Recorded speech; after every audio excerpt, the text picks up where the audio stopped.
We're coming to you live from outside the U.S. Capitol building, where President Trump will address a joint session of Congress in fewer than 24 hours. You may hear construction noise behind us during the show. That's because there is construction going on. There always is in Washington, the richest city in America. We want to thank you for that, for sending your tax dollars here. It's built a pretty nice place.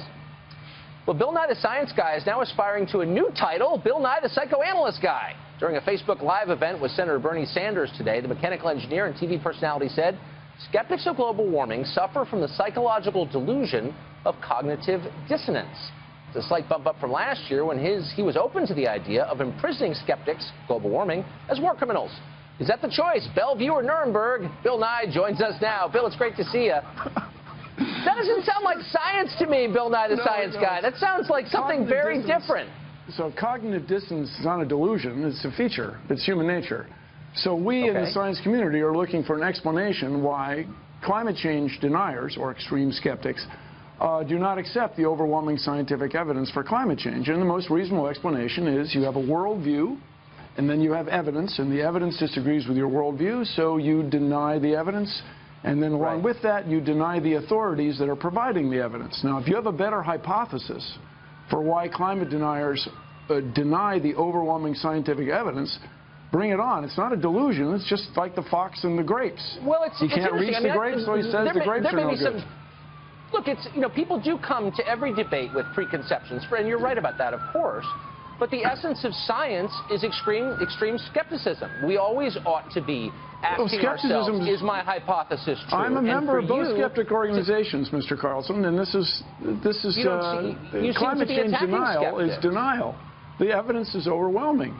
Don't get me wrong. I love you as a person more than life itself, but the evidence for climate change is overwhelming. So we are looking for an explanation of why you guys are having so much trouble with it. So down, before the name calling begins, and before you try to end the conversation, let's start it by asking what exactly you mean. Now, I think most people are open to the idea that the climate is changing. It has always changed, by the way, as you know. It's the rate, Mr. Carlson. It's the rate that's such a concern. The core question, from what I can tell, is why the change?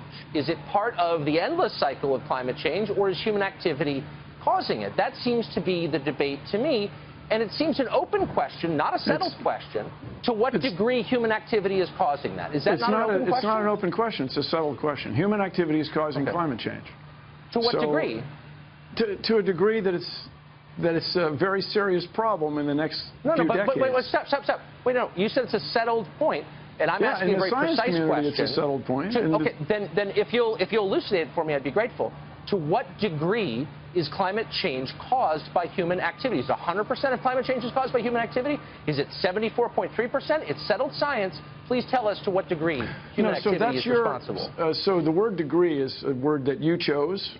But the speed that climate change is happening is caused by humans. Instead of happening on timescales of millions of years, or let's say 15,000 years, it's happening on the timescale of decades and now years. Now, you know, I offered... Wait, but hold on. But to what extent is human activity responsible for speeding that up? I mean, please be more precise. If that's the number you want. Humans are causing it to happen catastrophically fast. Okay, so at what rate would it have changed without human activity? And you look annoyed that I'm asking these questions, but they're very basic questions. They're not denial. So basically, the cycles of climate change, the last ice age we had was tens of thousands of years ago. So bear in mind that in ancient dinosaur days, there was more carbon dioxide. The world was warmer than it is now. There was an inland sea in what is now Wyoming. And I understand you have a member of Congress from Colorado, used to be underwater, and you go to Dinosaur National Mine, you can see it. Okay. Yes. But that's millions of years ago. The problem is you just said it was tens of thousands. That was the ice age. The rate. Okay. The rate is the problem. Now, here's the thing. Half the people in the world live on sea coasts. As we get the ocean a little bit warmer, the ocean's going to expand, and people live on the sea coast are going to be displaced. But you're not answering my question. About the speed you're describing what will happen if this continues. And I'm asking you a simple question. Hold on. I'm asking you a simple question about the rate of climate change. So the rate... You said that it would be happening, but that rate has accelerated because of human activity. And I'm asking you very simply... The word accelerated is an understatement. Okay? It's happening extraordinarily fast. I'm asking you a simple question. And because the science is settled, I hope you can answer it in simple terms, which is, without human activity, how long would it have taken for us to reach this level of warmth in our climate? It's not clear that it would have happened. In other words, humans have changed the climate so drastically that we have almost certainly avoided another ice age. There would have been another ice age, ain't gonna happen because of you and me. So the sooner we get to work on this problem, the problem. When would it have happened? When would the next ice age have happened? Yeah. Is that your question? Without human activity, what would the process... Look, here's the point that I hope our viewers can understand. I'm not in any way denying that the climate is changing. I'm utterly open to the possibility that the change is caused by man's activity. I'm merely calling into question your claim that all of this is settled, that, that we know precisely what is happening and why, and that anyone who asks pointed questions about it is a denier and ought to be imprisoned or shouted off the stage. No, that was your word. That's you guys. That's not my claim, and I really. Would you like me to read your quote? That people who disagree with you ought to potentially go to jail? You said that. Okay. And I'm just saying, isn't skepticism that's exactly what I baked said, into Mr. Carlson. science? We can talk about that shortly, but. Is it appropriate to jail the guys from Enron? Was it appropriate to jail the people in the cigarette industry who promised it wasn't addictive, et cetera? Okay. Look, my only point is, shouldn't we be encouraging people to ask honest questions, which I am doing, and you don't seem to have the answers to those questions. Okay, I got to disagree with you. I claim I do have the answers. Okay. Okay. So let me ask you this. Why aren't you concerned about it? Don't you have 4 children? Why aren't you concerned about climate change? That's why I'm having you on.